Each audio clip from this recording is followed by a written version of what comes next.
Hey guys, welcome back to the channel. Y'all have had a lot of requests for the old Freightliner to come back on the channel. So my buddy Will's got a day off and he called me this morning and said, hey, come on down, let's work on this truck some. So I come on down to his shop and we're gonna see if we can't piddle some more on the truck. We'll walk around, me and Will will walk around with you. He has done some work to it, as you can see now. It does have new mufflers on it and up pipes, elbows, all the exhaust is hooked up on the truck now. Let's kind of go around and show you what he's been doing and kind of talk about what he's done. So let's get the hood open on it and we'll go from there.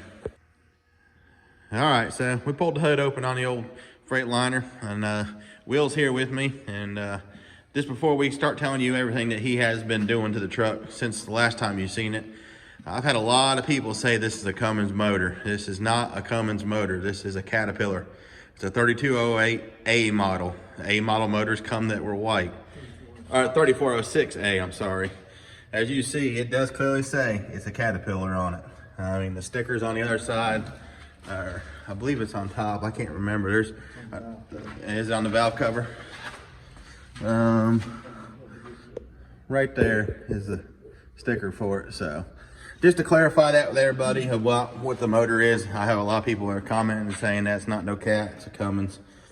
We probably both wish it was a Cummins in it, but it is what it is. So it originally came with a Detroit in it, right? If I'm not mistaken, 8V92 Detroit in it. It had a Detroit in it from the factory. So a lot of confusion can be brought up by the color of the engine. It's white. This is the first model of the 3406 that Caterpillar made. So that's why it is white. So as you can tell, since the last time we did see the video, I know there was a lot of confusion about people that, you know, the radiator situation, you know, running the truck without no water in it. It's his truck. He has a choice to do what he wants to do with it. So as you see, the radiator is installed now, has new hoses on it. It is hooked up. When you look at it, you see the second fitting right there. With a Detroit, it'd have two coolant hoses going to the top of it. So we just capped off that one because this is a radiator for this truck, but it has the option for the Detroit as well. So as you see, that's where it's at. So it is full of coolant. The truck is not running no more without water through it, so, and coolant. All right, sorry about that. Had a phone call come in. But anyway, like we were saying, it's full of coolant now, radiators in it. The plans are next now is obviously a lot of electrical stuff. Being this truck was in the junkyard, a lot of electrical stuff got cut out of it for the copper wires. As you've seen, that he did install a set of used headlights on the truck, on the front of it, that you seen when the hood was shut. So we gotta get all this wired up and try to figure out what wires are there and where it needs to go. But what else have you done to the truck, Will, since then, since the last time they've seen it? Let's move back to the back. You'll see here that we went ahead and done the dual exhaust, put the mufflers and the stacks on there. I think you already mentioned that. I don't know if you remember in the first videos, but one side was completely gone and the other side was falling off. So we got that took care of. That's a pretty big expense. Put brand new stainless flex pipe underneath the truck as well. And then moving on toward the back, we've also replaced the air lines. You'll see I've got this axle tied up with a chain just so it don't overextend. I'm wanting to take these inboard hubs off.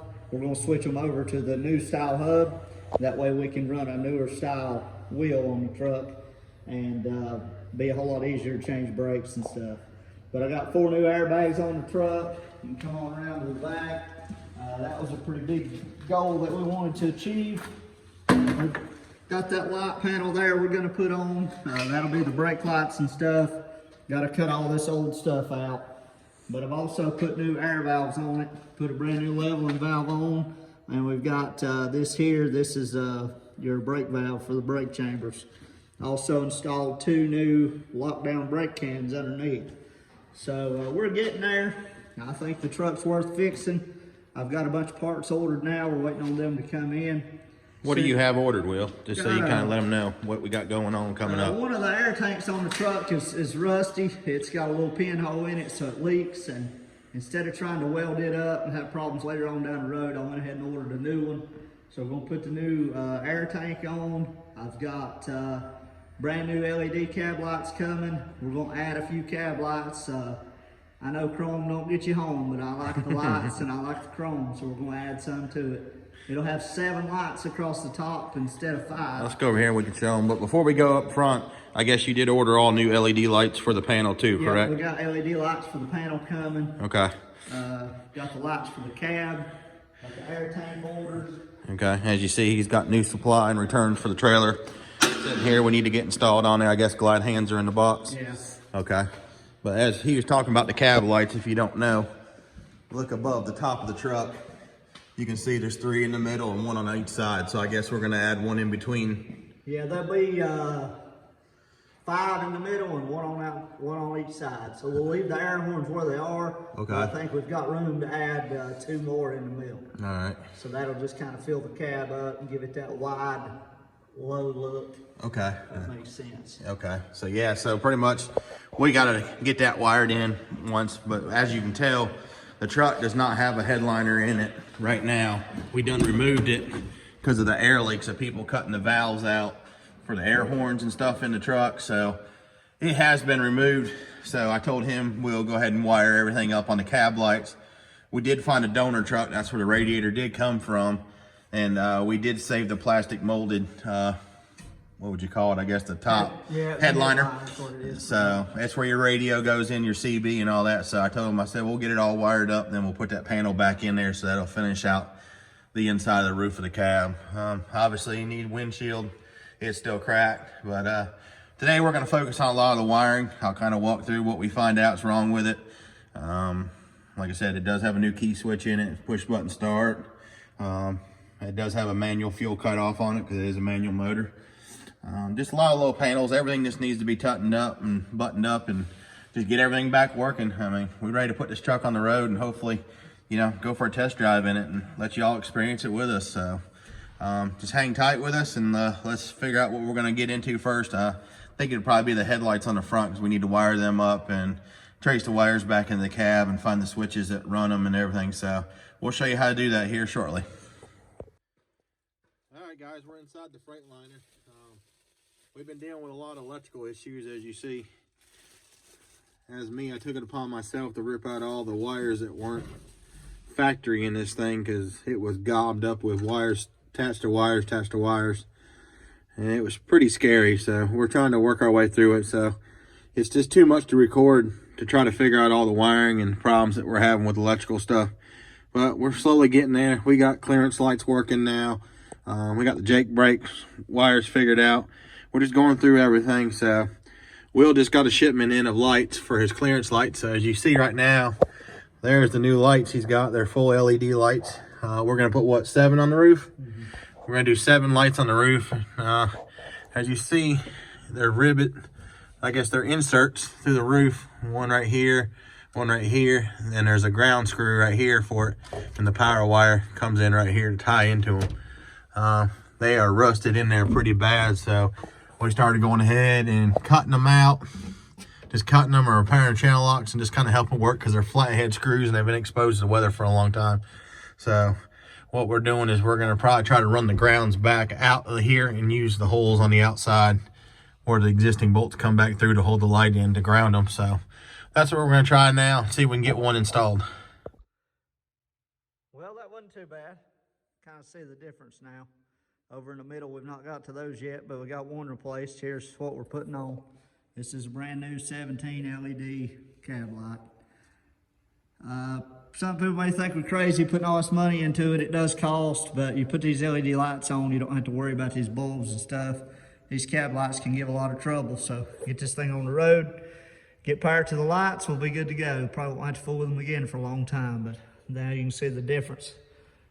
Need to clean the roof off a little bit, but other than that, it looks pretty good, I think. All right, so as you see, we got all 7 of the clearance lights put on. That was a job, I would say that. When you say, Will, it was just a lot of the old bolts were stuck in the studs and didn't want to come out too easy, but we took the air grinder and just cut them off, and the kit came with new bolts and everything. So Will's gonna go over there and power them up for you so you can actually see what they look like on the truck. I'm gonna say they're gonna be pretty bright for being LED. Look at there. Boy, we got all of them lit up good now. So it's a start to the old truck. I know a lot of people really enjoyed seeing this truck come to life, so we ain't giving up on it too much yet. I know that he's a busy man and he don't have but so much free time to come down here and play with it. So, but I hope y'all enjoy seeing some progress on the old truck. As you see, there's a radiator in it. It's full of fluid, so I ain't got to worry about no more of them hateful comments about running it without no coolant in it. It's full of coolant, so don't worry about that. So, as you see, he's got some more stuff back here that he's bought for the truck that came in the mail since the last time that we started this video. This video is about a week and a half apart because of the weather. He received another air tank for the one that has an air hole in it. And we haven't got to that yet, but we will in another video. He's got some glad hands and trailer supply valves here, so we're coming along on it. I guess the next biggest thing will be definitely addressing the brakes and the tires too. So, and I got to finish up a bunch of wiring for him, so I dug into this mess. So I hope y'all enjoyed a little update on the truck and what little bit we've done on it, and please comment, like, subscribe. We're moving right along pretty good with it, and I hope y'all enjoy this. So we'll keep it coming to you. We'll catch you on the next one. Thank y'all.